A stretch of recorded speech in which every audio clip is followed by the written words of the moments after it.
갈라디아서 1장 1절로부터 9절 말씀 함께 보시겠습니다. 갈라디아서 1장 1절로부터 9절까지 말씀. 우리 본문이 길지 않기 때문에 우리 함께 합독하기를 원하는데요, 하나님을 경외하고 말씀을 경외하는 마음으로 자리에서 일어나세요. 우리가 한 목소리로 1절부터 함께 합독하도록 하겠습니다. 시작. 사람들에게서 난 것도 아니요 사람으로 말미암은 것도 아니요 오직 예수 그리스도와 그를 죽은 자 가운데서 살리신 하나님 아버지로 말미암아 사도된 바울은 함께 있는 모든 형제와 더불어 갈라디아 여러 교회들에게 우리 하나님 아버지와 주 예수 그리스도로부터 은혜와 평강이 있기를 원하노라. 그리스도께서 하나님 곧 우리 아버지의 뜻을 따라 이 악한 세대에서 우리를 건지시려고 우리 죄를 대속하기 위하여 자기 몸을 주셨으니 영광이 그에게 세세토록 있을지어다. 아멘. 그리스도의 은혜로 너희를 부르신 이를 이같이 속히 떠나 다른 복음을 따르는 것을 내가 이상하게 여기노라. 다른 복음은 없나니 다만 어떤 사람들이 너희를 교란하여 그리스도의 복음을 변하게 하려 함이라. 그러나 우리나 혹은 하늘로부터 온 천사라도 우리가 너희에게 전한 복음 외에 다른 복음을 전하면 저주를 받을지어다. 우리가 전에 말하였거니와 내가 지금 다시 말하노니 만일 누구든지 너희가 받은 것 외에 다른 복음을 전하면 저주를 받을지어다. 아멘. 자리에 앉으시겠습니다. 말씀을 위해서 간단히 기도하겠습니다. 하나님, 우리가 주의 말씀 앞에 앉습니다. 이 말씀이 살아있는 하나님의 음성 되게 하여 주시고 이 말씀에 온전히 반응할 수 있는 믿음 또한 베풀어 주시옵소서. 감사드리옵고 예수님 이름으로 기도하옵나이다. 아멘. 여러분은 어떤 선물이 기억에 남으시는지 모르겠습니다. 어떤 선물을 좋아하시는지 모르겠어요. 저는 지난 주간에 선물을 받고 굉장히 또 기분이 참 좋았는데요. 언제라도 이렇게 기억에 떠올리는 그러한 선물 중에서 기분이 좋았던 선물이 있었다면요, 제가 어렸을 때 받았던 종합과자 선물 세트입니다. 혹시 기억하시는 분들 계신지 모르겠는데요, 생일이나 혹은 뭐 특별한 일이 있을 때 부모님이 이렇게 사다 머리맡에다 두시면 아침에 일어나면서 그걸 보게 되면서 얼마나 기쁘고 행복했는지 모르겠습니다. 그게 좋았던 이유가요, 이 종합과자 선물 세트지 않습니까? 그래서 하나를 받았는데 열었어요. 거기에 여러 가지 과자, 초콜릿, 뭐 다양한 게 들어있는 거죠. 이 하나를 받았는데 그 안에 열어보니 여러 가지 것들이 함께 나에게 선물로 주어진 것 같아서 참 너무 기분 좋았던 좋은 기억이 있습니다.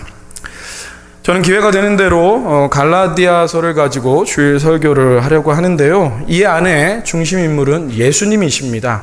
이 갈라디아서가 특별히 이 포커스를 맞추고자 하는 것은 예수 그리스도세요. 근데 이 예수님 한 분 안에 담겨져 있는 가치들은요, 마치 종합 선물 세트처럼 풍성하게 담겨져 있습니다. 우리는 예수님이라는 분을 정말 유일한 선물로 받게 되지만 그 예수 안에 담겨져 있는 너무나 놀라운 가치들 때문에 아주 풍성한 종합 선물 세트와 같은 것들을 우리는 보고 감사하게 될 수밖에 없게 된다는 거죠. 오늘 첫 번째로 그 선물 가운데 담겨져 있는 가치, 이 복음에 대해서 생각을 해보려 합니다. 예수님이 보여주시는 복음. 함께 이 말씀 본문으로 들어가기 전에 갈라디아서 배경을 잠시 살펴보면요, 우선 사도행전에서 바울과 그의 일행들이 이 선교 여행을 떠났던 것을 떠올리면 좋을 것 같습니다. 1차 선교 여행지가 어디였냐면요, 더베와 이고니온, 루스드라와 비시디아 안디옥이라는 도시들이었어요. 그러니까 이것은 소도시들, 소마을들이었고요. 이 전체 지역을 갈라디아 지역이라 이렇게 묶을 수가 있는 거죠.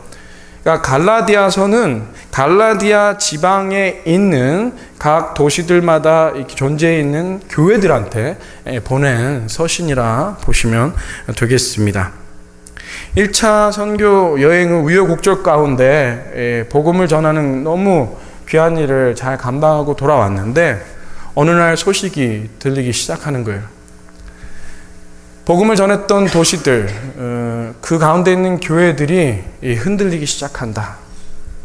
그 흔들리는 이유가 다름이 아닌 복음이 왜곡돼서 너무나 처참한 상황에 있다라는 소식을 듣게 되었던 것이죠. 그로 인해서 바울은 너무나 안타까워하게 되었습니다. 심지어 분노까지 하게 되었죠. 그래서 어느 목사님은 이 분노를 어떻게 표현할까? 바울이 배를 가르는 심정으로 이 편지를 썼기 때문에 갈라디아서다, 이렇게 이야기를 했다고 합니다. 제가 한 거 아니고 다른 목사님이 하신 조크입니다. 그만큼 이 갈라디아서는 상당히 심각한 분노, 안타까움을 가지고 쓴 편지였다는 것이죠. 사도 바울이 엄중한 권위로 말할 수밖에 없는 그 교회 안의 문제는 바로 왜곡된 복음의 문제였다는 거예요. 복음이 전해졌는데 시간이 가면서 그게 왜곡이 되기 시작했다는 거죠. 그것은 2000년 전에 갈라디아 지방에만 있었던 이 문제가 아니라요, 사실은 교회의 역사를 통해서 또 우리가 살고 있는 오늘날의 교회들 가운데서도 현저하게 벌어지고 있는 현상임을 우리는 보게 됩니다. 이것이 너무나 큰 문제가 아닐 수 없습니다. 단순히 이 땅에 사는 삶에만 영향을 끼치는 것이 아니라 영원히 죽거나 살게 되는 그러한 영혼의 문제까지도 직접적인 영향을 영원토록 끼치기 때문에 이것은 큰 문제다라는 거죠. 그래서 우리는 말씀을 통해서 복음과 관련된 내용들을 제대로 깨닫기를 소망합니다. 오늘 사도 바울이 이 복음에 대해서 이야기하는 내용들이 무엇인지 그 핵심 내용들을 함께 생각해 보면서 영원한 이 복음의 능력 가운데 저희들 모두가 다가갈 수 있기를 간절히 축원합니다. 두 가지를 함께 나눌 텐데요. 첫 번째 내용은요, 우리는 진짜 복음을 알아야 합니다. 이 사도 바울이 본문을 통해서 이야기하고자 하는 것은 진짜 복음을 알아야 되고 그것을 붙들어야 된다는 사실입니다. 어느 격언에 아는 만큼 보이고 보이는 만큼 느낀다라고 하는 이야기가 있더라고요. 이 내용은 복음에도 온전히 적용될 수 있습니다. 복음을 알되 진짜 복음을 제대로 알아야 합니다. 그 복음을 알아야 복음의 깊이가 보이고 그리고 그것이 보여야 제대로 된 복음의 삶을 살아갈 수 있다는 것입니다. 우리가 복음에 대해서 너무나 많이 들어왔기 때문에 또 복음 얘기하는구나, 또 뭐 흔히 들었던 얘기 하겠지 하면서 귀를 닫는 분들이 있을까 봐 이야기합니다. 이 복음은요, 날마다 들어야 되는 거예요. 이 복음은요, 우리가 붙들어야 될 유일한 소망입니다. 그렇기 때문에 이 시간에 정말 온전히 집중해서 들을 수 있기를 간절히 소원합니다. 그렇다면 복음에 대해서 제너럴하게 말씀을 드리면 이 복음이란 무엇인가? 헬라어로 먼저 생각을 해보면요, 이 복음은 유앙겔리온이에요. 유앙겔리온. 유라는 단어와 앙겔리온이라는 단어가 합쳐진 합성어입니다. 유는 좋은 혹은 기쁨이라는 뜻을 갖고 있고요, 앙겔리온은 소식 혹은 기별이라는 뜻을 갖고 있습니다. 그러니까 이것을 문자 그대로 따지면 좋은 소식, 기쁜 기별, 이런 식으로 우리가 해석할 수 있는 것이죠. 근데 이 단어는 이렇게 함부로 쓰였던 단어가 아니라요, 로마 제국 당시에 황제와 관련돼서 사용되었던 아주 특별한 단어입니다. 로마 제국이 전 세계를 제패하던 때가 있지 않았습니까? 그럴 때 로마 황제는 최고의 권위였어요. 지존이었죠. 그렇기 때문에 이 지존과 관련된 좋은 소식이 있는 것은 특별한 단어로 표현을 해야만 했던 것이죠. 그래서 예를 들어서 황제와 관련돼서 그 집안에 경사가 났다, 그래서 다음 차기 황제가 될 수 있는 후보인 아들이 태어났다, 그러면 이거는 유앙겔리온이에요. 그리고 또한 황제가 이끄는 로마 군대가 가서 적들을 물리쳤다, 이방 군대와 싸웠는데 엄청난 그러한 승리를 거두었다, 이것은 유앙겔리온입니다. 그렇기 때문에 유앙겔리온이라는 단어를 들을 때 사람들은 어떤 것을 금방 떠올려야 하냐면요, 이거는 왕과 관련되어 있는 거구나, 황제와 관련되어 있는 거구나, 이렇게 생각을 할 수밖에 없다는 것이죠. 오늘날처럼 이렇게 미디어가 발달되지 않았기 때문에 사람들에게 이 소식을 전하는 방법은 메신저가 가서 광장 같은 데서 사람들이 많이 모이는 곳에서 이 메신저가 큰 소리로 떠드는 그러한 방법을 취했습니다. 그래서 어느 시장이나 광장에 가서 메신저가 얘기합니다. 유앙겔리온, 유앙겔리온.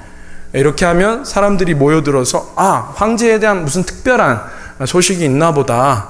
황제 집안에 무슨 아이가 태어났나? 아니면 전쟁에 승리했나? 이러면서 다 모여들었다라는 것이죠. 그만큼 이 유앙겔리온은 왕과 관련해서 특별한 단어인데요. 이것을 신약의 저자들은 누구와 관련해서 쓰냐 하면 예수님과 관련해서 쓰고 있습니다. 신약 성경에 76번, 76번의 그 단위로 이렇게 나와 있는데요. 이것을 쓸 때마다 모든 것을 다 예수님과 관련해서 이야기를 합니다. 유앙겔리온. 그도 그럴 것이 예수님이야말로 왕 중의 왕이고 주님 중에 주가 되시지 않습니까?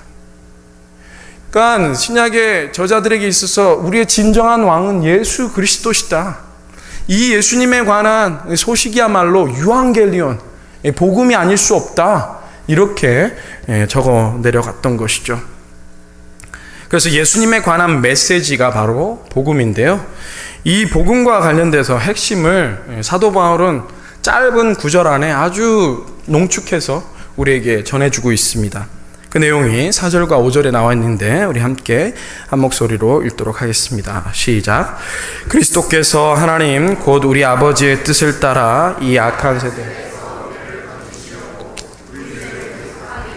자기 몸을 주셨으니 영광이 그에게 세세토록 있을지어다. 아멘. 여기서 이제 진짜 복음의 핵심 내용이 나오는데요. 첫 번째로 진짜 복음이란 무엇인가, 그 기원에 대해서 이야기를 해줍니다. 이 진짜 복음이란 하나님 아버지로부터 출발된 것이다. 이렇게 강조하고 있습니다. 하나님 곧 우리 아버지의 뜻을 따라. 인간의 공로나 인간의 의나 행위에 의해서가 아니고 전적인 하나님의 의지에 의해서 이 복음은 출발했다. 그리고 존재하게 되었다. 이것을 강조하고 있습니다. 진짜 복음은 하나님으로부터 출발해야 돼요. 그렇기 때문에 어떤 사람이 와서 도를 아십니까? 이렇게 얘기하면서 이야기를 하더라도 그건 복음이 될 수 없어요. 아무리 휘황찬란한 이야기고 현혹되는 말을 한다 할지라도 그것은 결코 복음이 될 수 없다라는 것이죠. 왜요? 그것들은 다 사람들에게부터 출발하였기 때문이에요. 하나님 아버지로부터 출발해야지 그게 진짜 복음이다라는 거죠. 뿐만 아니라 사도 바울은 이 진짜 복음은 예수님의 생애와 관련된 것이다 이야기를 합니다. 그 내용이 그리스도께서 자기 몸을 주셨다. 예수님께서 이 땅에 성육신하셔서 정말 낮고 천한 자들과 함께 생활하시며 33년 동안 아무런 죄를 짓지 않으시다가 십자가의 고초를 당하시고 죽으시고 3일 만에 부활하실 뿐만 아니라 하늘로 승천하신 이 모든 것, 예수님과 관련된 이 모든 것이야말로 복음의 핵심이다라는 거예요. 복음의 출발은 어디예요? 하나님 아버지세요. 복음의 내용은 뭐예요? 예수 그리스도의 생애예요. 그리고 이 복음의 목적은 뭐냐? 나와 있는 말씀이 영광이 그에게 세세토록 있을지어다. 이 복음의 목적은 바로 하나님 아버지께 영광을 돌리기 위한 것이다 라는 거죠. 복음은 하나님 아버지로부터 출발해서 예수 그리스도의 성육신, 십자가 죽음, 부활, 승천, 이 모든 것들에 관한 내용, 이것이 바로 하나님께 영광을 돌리는 내용이어서 이것이 복음이다 라는 것이죠. 이 진짜 복음, 이것을 알고 붙드는 것이 중요하다. 지금 성경은 우리에게 이렇게 도전하고 있습니다. 이게 왜 중요할까? 진짜 복음을 아는 게 왜 중요할까? 그에 관련해서는요, 이 악한 세대에서 우리를 건지시려고 우리 죄를 대속하기 위하여 라고 하는 말씀에 잘 나타나 있습니다. 4절 안에 나와 있죠. 이 복음이 우리에게 중요한 이유는요, 악한 세대에서 우리가 건짐을 받게 된다, 이렇게 증명합니다. 악한 세대란요, 아담과 하와의 타락 이후에 있게 된 모든 세상을 의미합니다. 세상은 악으로 물들어 있어요. 생각하는 것이나 말하는 것이나 행동하는 모든 것이 악에 사로잡혀서 더 이상 옴싹달싹 할 수 없을 만큼 그렇게 처참한 모습에 담겨져 있는 것이 이 악한 세대의 현상이다라는 것이죠. 세상에서 벌어지고 있는 악의 모습들을 한번 보십시오. 세계 역사 속에서 한번 생각을 해보시면요, 히틀러 치하의 독일에서 600만의 유대인을 포함한 1000만 이상의 사람들이 학살이 되었어요. 스탈린 치하에서 소련에서는 월 평균 4만 명이 죽었고요, 모택동 치하의 중국에서는 약 7천만 명에 달하는 인구가 순식간에 학살이 되었습니다. 오늘날도 이슬람 IS에 의해서 얼마나 무고하고 참 생명들이 잔인하고도 끔찍한 고통과 죽음을 당하고 있는지 모른다는 거죠. 우리 주변은 어떤가요? 뉴스에서 보는 것들, 세상에 악하기 때문에 누군가가 유괴되고 살해당하고 죽임당하는 그런 일들이 너무나 비일비재하고 있지 않습니까? 세상에 정말 똑똑하고 도덕적인 사람들이 얼마나 많이 있습니까? 정치가들과 경제가들과 나름대로 세상의 문제를 해결할 수 있다라고 나타난 사람들이 그렇게 많은데도 불구하고 세상의 악은 사라지지 않고 있습니다. 악한 세상의 늪에서 사람들은 헤어나올 줄 모릅니다. 세상이 이토록 악한 것은 인간의 IQ나 인간의 세상 지식이 부족하기 때문에가 아니라요, 바로 죄의 문제 때문입니다. 그렇기 때문에 우리에게 진짜 복음이 필요한 거예요. 이 죄의 끔찍함에 대해서 맥스 루케이도는 어디에다 비교를 했냐면요, 진행성, 골화성, 섬유 이형성증, 영어로 FOP라고 하는데요, 굉장히 길게 이야기한 이 병은 아주 무서운 병입니다. 이 병은 근육이나 힘줄 같은 부드러운 연결 조직을 굳어지게 해서 온몸을 딱딱하게 만들어가는 병인 것이죠.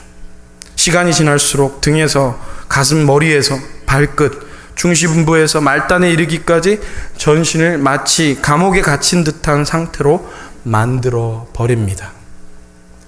이것을 수술하기 위해서 상처를 조금만 내면 그마저도 굳어버려서 더 이상 손을 쓸 수 없는, 서서히 굳어감으로 말미암아 모든 장기와 모든 세포들이 굳어감으로 말미암아 죽게 되는 아주 고통스러운 병이 이것입니다.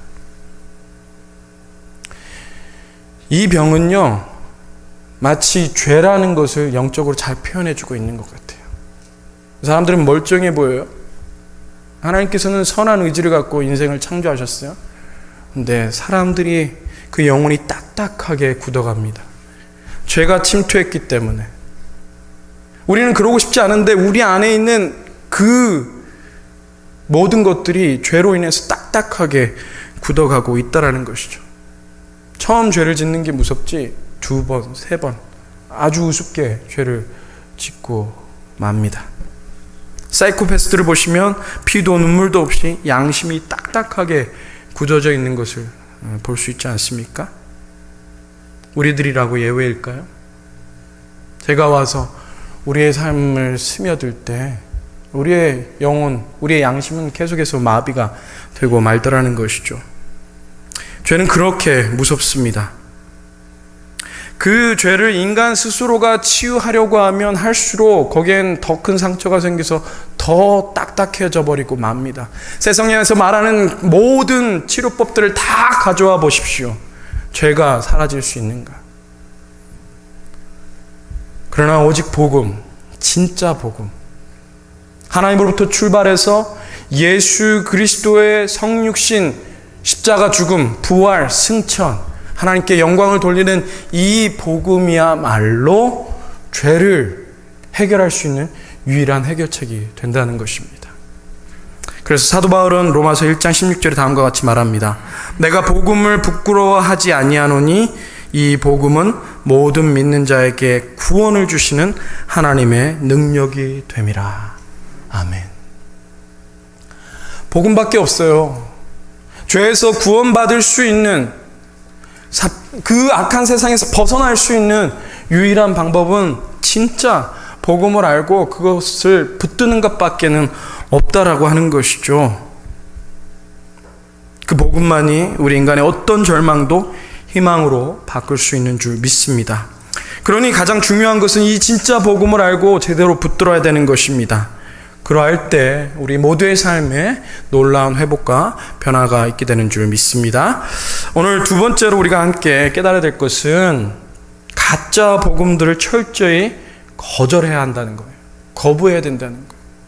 첫 번째로 우리에게 필요한 것은 진짜 복음을 알고 그 복음을 붙드는 것이고요. 두 번째는 가짜 복음들이 뭔지를 알고 그것을 철저하게 거부할 수 있는 그러한 삶의 모습이 우리에게 꼭 필요하다라는 거죠. 이 사도 바울은 지금 가짜 복음들 때문에 이 교회가 망가져가는 모습으로 인해서 너무나 가슴 아픈 심정을 이야기하면서 6절과 7절에 다음과 같이 말하고 있습니다. 우리 함께 한 목소리로 읽도록 하겠습니다. 시작. 그리스도의 은혜로 너희를 부르신 이를 이같이 속히 떠나 다른 복음을 따르는 것을 내가 이상하게 여기노라. 다른 복음은 없나니 다만 어떤 사람들이 너희를 교란하여 그리스도의 복음을 변하게 하려 함이라. 이 가짜 복음들이 있다는 것이죠.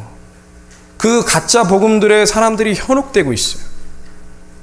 가짜 복음들의 특징이 있는데 두 가지로 사도 바울은 정리를 했습니다.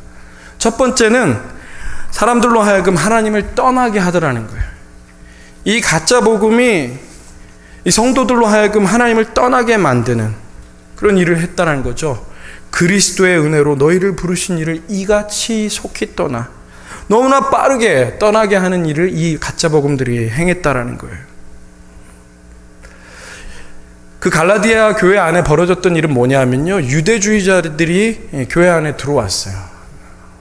그러면서 슬그머니 사람들한테 얘기합니다. 너 예수님 믿는 것만으로 온전히 구원 받는 게 맞는 것 같아?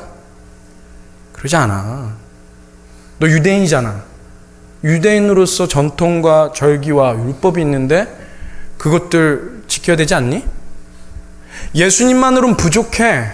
그렇기 때문에 율법이 이야기하는 절기와 또한 여러 가지 지켜야 될 규칙들을 철저하게 지켜야 돼. 그러지 않고는 너 구원받을 수 없어. 이렇게 이야기를 하면서 사람들의 마음을 현혹시킵니다. 거기서 주장하는 게 뭐예요?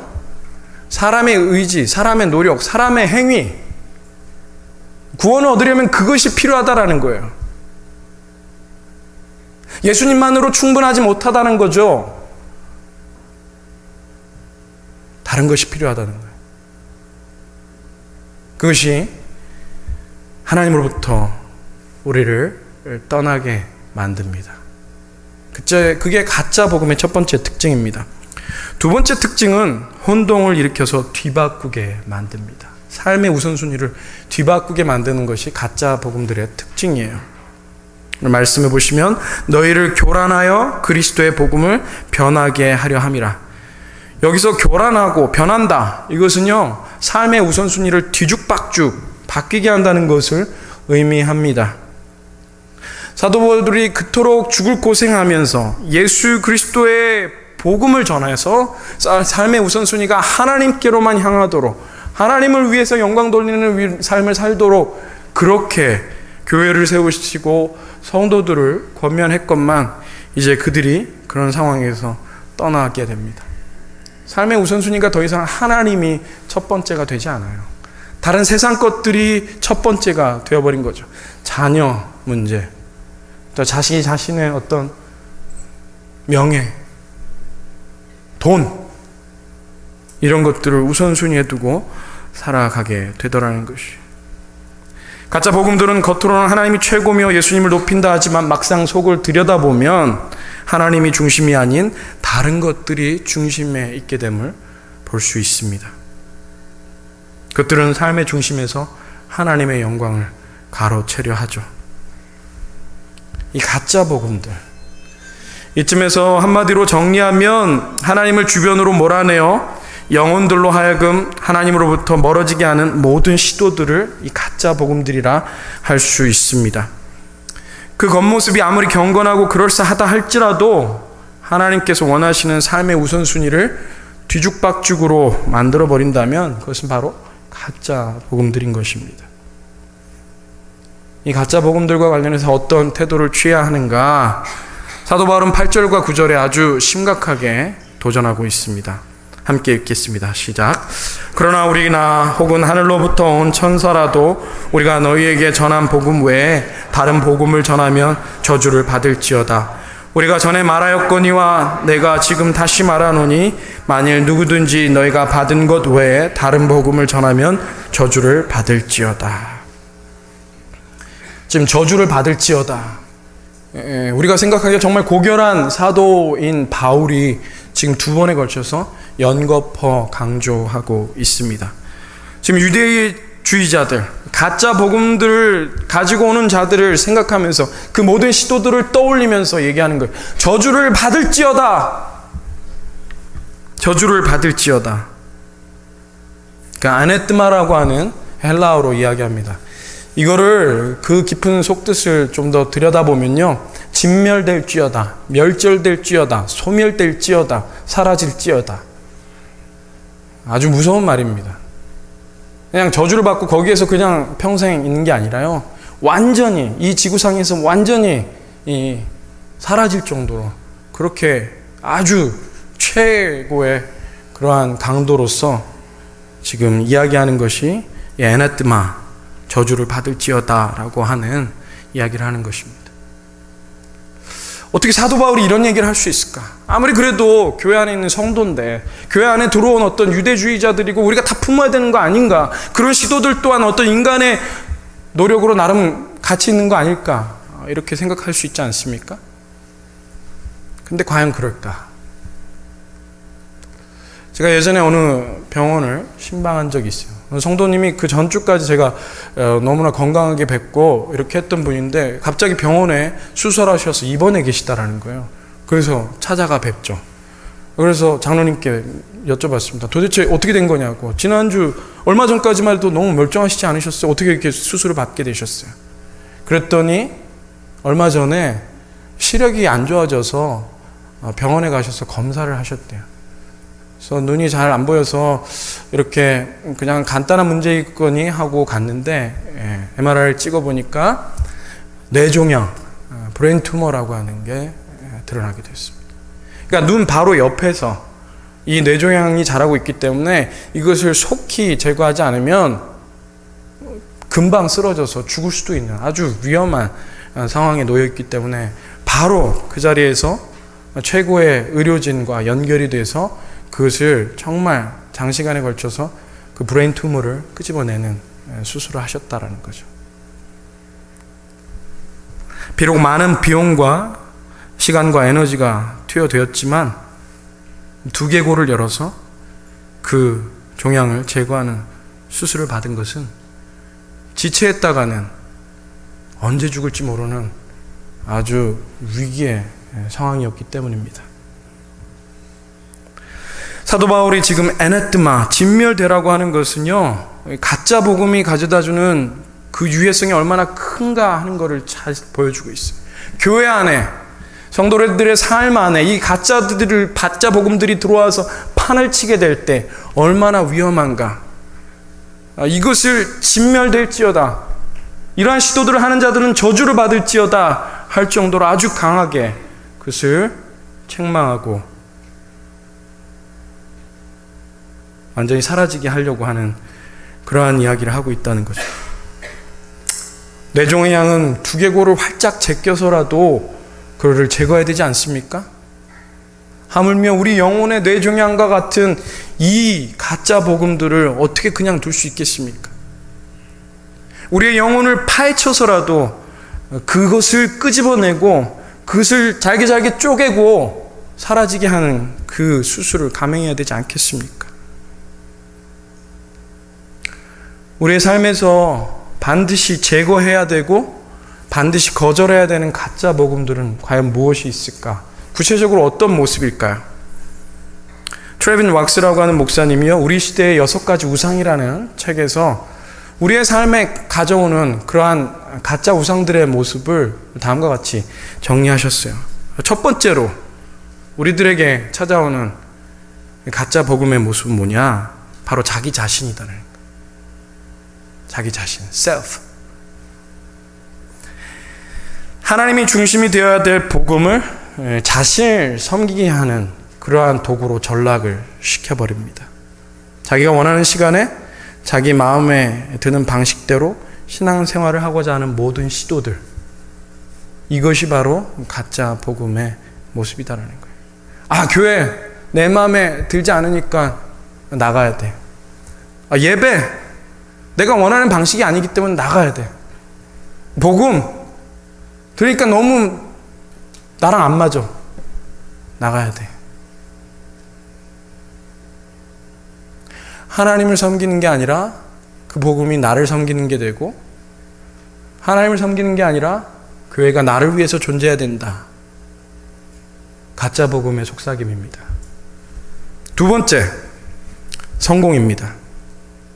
물질적 소유를 얻는 데서 자부심을 가지며 유명해지며 큰 입김을 확보하는 일에 삶의 최우선순위를 두게 하는 이 성공. 더 비싼 차, 더 많은 인기, 더 높은 지위를 얻기 위해 밤낮으로 노력하는 것이야말로 하나님을 몰아내는 성공을 향한 경주라 할 수 있습니다. 이곳에 많은 청년들 계시는데 여러분, 유학생활 하시면서 무엇을 위해 달려가고 있으십니까? 성공인가요? 여러분, 가짜 복음에 여러분 현혹되지 마십시오.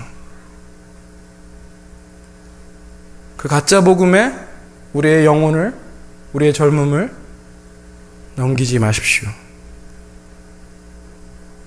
세 번째, 가짜 복음으로 불리게 되는 요소는요, 돈입니다.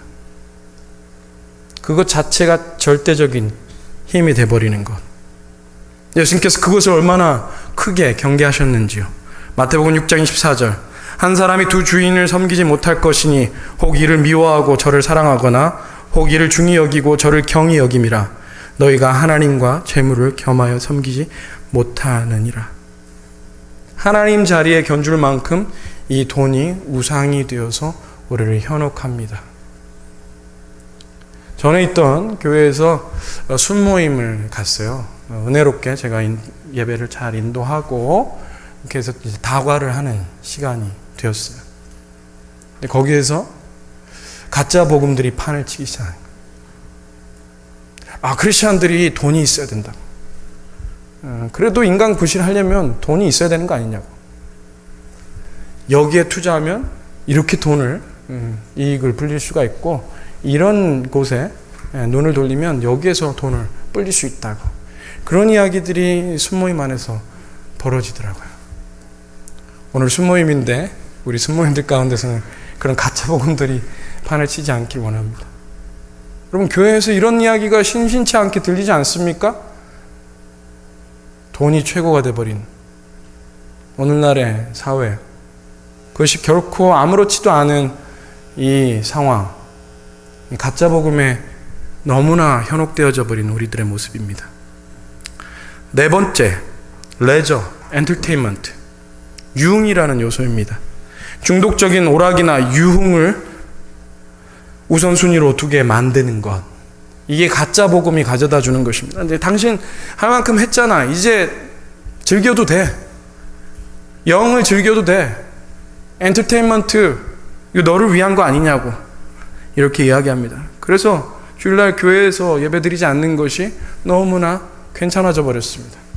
여행을 위해서라면, 다른 것을 위해서라면, 나의 영을 위해서라면 교회 예배 참석하지 않는 것, 하나님 말씀 보지 않는 것, 하나님 앞에 기도하러 나가지 않는 것, 이것이 대수롭지 않게 다가온 것, 이것이 오늘날 현대에서 우리에게 가짜 복음으로 찾아온 모습들이라 할 수 있습니다.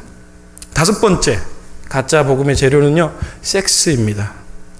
많은 이들을 성적 열망의 노예가 되게 만들어서 포르노나 낙태, 혼전, 섹스와 같은 무질서한 성으로 나아가 하나님을 저버리게 하는 모습들. 이것들이 가짜 복음들이다라는 거죠. 우리 청년들 가운데 이 성의 무분별한 유혹에 넘어가서 죄책감과 하나님을 똑바로 보지 못하는 그러한 고통에 있는 자들이 있다면 여러분, 이 가짜 복음 제거해버려야 됩니다. 성이 가져다주는 그 쾌락에서 이제 더 이상 머물지 마시기 바랍니다. 마지막으로 권력입니다. 이 권력은 힘을 행사하는 자리를 얻거나 유지하기 위해서 사람의 영혼을 타락시켜 버립니다. 멀쩡하던 크리스천들도 권력이 주는 맛에 빠지면 그 자리를 유지하기 위해서 불법과 부정도 서슴없이 행하는 그러한 유혹에 빠지는 것. 이 모든 것, 자신, 성공, 돈, 레저, 섹스, 권력, 그래서 오늘날 예수님을 중심 자리에서부터 몰아내고 주변으로 몰아내고 그것들을 추구하는 가짜 복음들이 삶의 중심에 모시게 하는 이러한 것들이다. 어디 이것뿐이겠습니까? 너무나 수많은 것들이 있지만 강력하게 지금 우리의 삶에 가짜 복음들이 판을 치는 구체적인 모습이 바로 이러하다라는 거죠. 많은 교회들과 성도들이 예수님을 삶에 모시기는커녕 오히려 주변으로 몰아내는 그러한 삶을 살아가는 게 얼마나 많이 있는지 모르겠습니다. 어떤 거룩한 행위나 기도하고 말씀 보고 봉사하고 선교하는 모든 활동이라 할지라도 예수 그리스도를 전부로 모시지 않고 예수님만이 나의 만족이 되십니다, 예수님만으로 충분합니다라고 하는 그러한 삶이 아니라 자꾸만 예수님 외에 다른 것도 필요하다라고 하는 그러한 메시지로 다가오게 된다면 그것은 바로 가짜 복음들인 것입니다. 부디 바라기는 이 가짜 복음들의 모습을 우리의 삶에서 몰아낼 수 있기 바랍니다. 우리 교회에서 몰아낼 수 있기 바랍니다. 그래야 해서 진짜 복음을 가지고 죄악된 세상에서 구원받아 승리하며 살아갈 수 있는 저와 여러분들 되시기를 간절히 축원합니다. 말씀을 정리하면서 우리는 진짜 복음을 알고 그것을 붙들어야 된다 하는 사실을 반드시 깨달아야 될 줄 믿습니다. 이 진짜 복음을 알지 못하고요, 가짜 복음들이 가져다주는 그냥 그저 그렇고 그런 만족에 그냥 사로잡혀서 살아간다면 우리는 영적인 어두움에 영원토록 처할 수밖에 없을 것입니다. 혹시 생명에 대해서 아시는지 모르겠습니다. 이 생명에 대한 비유를 가지고서 말씀을 마치려고 하는데요. 생명은 어떤 특정한 색깔을 구분하지 못하는 눈의 이상현상을 의미합니다. 이 생명을 가진 분들은요, 두 눈으로 정상적으로 보는 것 같지만 그 사물이 본래 가지고 있는 색을 온전히 알지 못한 채 답답하게 살아가게 됩니다. 우리랑 똑같이 그냥 사물을 보는 것 같은데 제대로 보지 못해요. 근데 그들을 위해서 어느 특수 안경이 제작이 최근에 되었습니다. 그들이 이 특수 제작된 안경을 쓰는 순간에 이 장면을 제가 동영상으로 본 적이 있는데 너무나 감격해하는 거예요. 이전까지 자기가 알던 세상의 모습이 완전히 달라지는 모습. 그냥 그저 그런 색깔에 만족하면서 살아왔던 그들이 진짜 본연의 색깔을 가진 산과 바다, 주변 상황들을 보니까 눈물을 흘리며 감격해하더라고요. 아, 내가 진짜를 모르고 살았구나. 내가 제대로 봐야 될 것들을 보지 못하고 살았구나 하면서 그들이 눈물을 흘리는 모습. 오늘 우리들의 모습은 영적인 생명의 모습은 아닐까요? 수십 년을 교회 생활을 해왔어요. 이게 그냥 복음을 따라 사는 삶이라 그저 그렇게 알아왔던 분들, 여러분들에게 예수 그리스도가 오늘 임하기를 소망합니다. 예수 그리스도를 통해서 참된 복음을 붙들 수 있기를 바랍니다. 더 이상 가짜 복음들에 현혹되어서 그저 그렇게 살아가면서 인생 낭비하지 말고요, 제대로 된 예수 그리스도, 그 복음의 실체이신 예수 그리스도를 만나서 제대로 된 삶, 제대로 된 삶의 사명을 가지고 살아갈 수 있는 저와 여러분 될 수 있기를 간절히 축원합니다. 이 복음의 핵심 되시는 예수님으로 인해서 우리의 삶이 변화되고 우리의 모든 것들을 하나님의 영광을 위해서 쓸 수 있는 우리 모두가 되기를 간절히 축원합니다. 함께 이 시간에 찬양하며 하나님 앞에 영광을 돌리기를 원합니다. 말씀을 기억하시면서